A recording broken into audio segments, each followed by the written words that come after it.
everybody. So today I wanted to give my review of the new animated film Klaus, and I'd done some trailer reactions for the film leading up to it. I was very excited about this movie. This debuted on Netflix and on Friday, and I was really excited for it because you have 2D animation, you have Christmas Story. Those are obviously like my two favorite things in the whole world. And so here's this movie that I felt like was really made for me.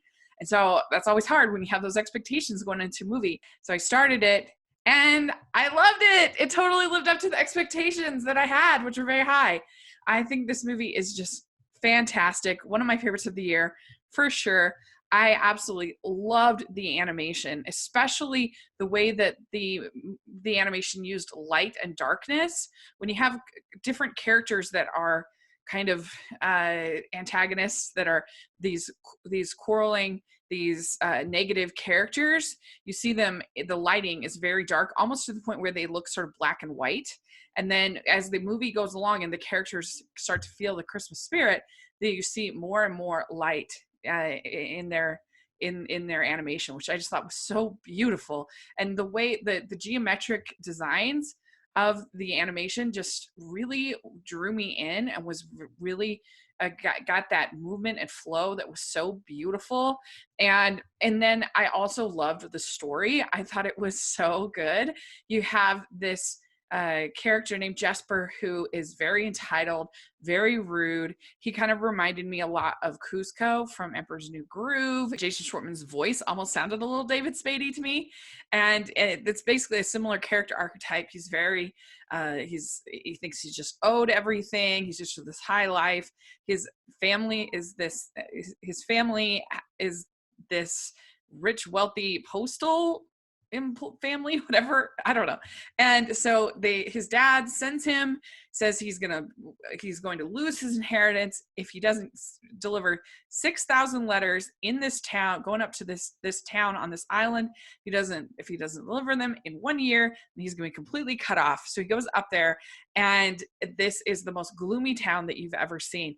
Everybody is feuding, everybody hates each other. Then you have this teacher who's become this fishmonger person because nobody's interested in learning, and none of the kids know how to read, and so how can they write letters if they don't know how to read?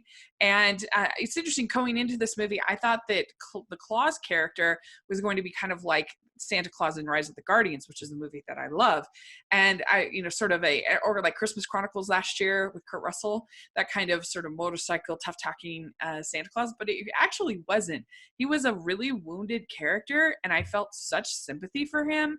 They did a great job with that character. J.K. Simmons does a really good vocal performance, and he's just so sad about the death of his wife, and but he's still making these toys, and he's a toy maker. The thing that works so well about it is there's such redemption for so many different characters, and you see these kids start to learn to read and write, so they're able to write letters, and you see Jesper kind of start to come alive as a person and care about things and gain empathy. You see Claus start to be able to function with his grief, and I just thought it was so well done. There were such character arcs. It was so moving. And I absolutely, like I said, adored the animation. I thought it was so beautiful. It really got those Christmas feels. I definitely could watch this every year and really enjoy it. And so I was not disappointed. I thought Sergio Pablos did such a wonderful job with this movie. One of my favorites of the year. I absolutely loved it, and I give it a 9 out of 10. Hey, let me know what you think of Claus. Did you like it, not like it? Where are you at on it? And please consider subscribing to my channel, and also check out the Hallmarkies podcast, where we're talking about all things Christmas. We are literally covering every single Christmas movie of this year. And so I'm really proud of everything that we're putting out over there. So you definitely want to be subscribed to the Hallmarkies podcast, and consider becoming a patron of our channel. We talk about all different kinds of movies and just whatever we want to talk about. It's really fun. So thanks so much. All that information in the description. I also have a merch store, which has tons of holiday designs. So I will talk to you all later. Bye.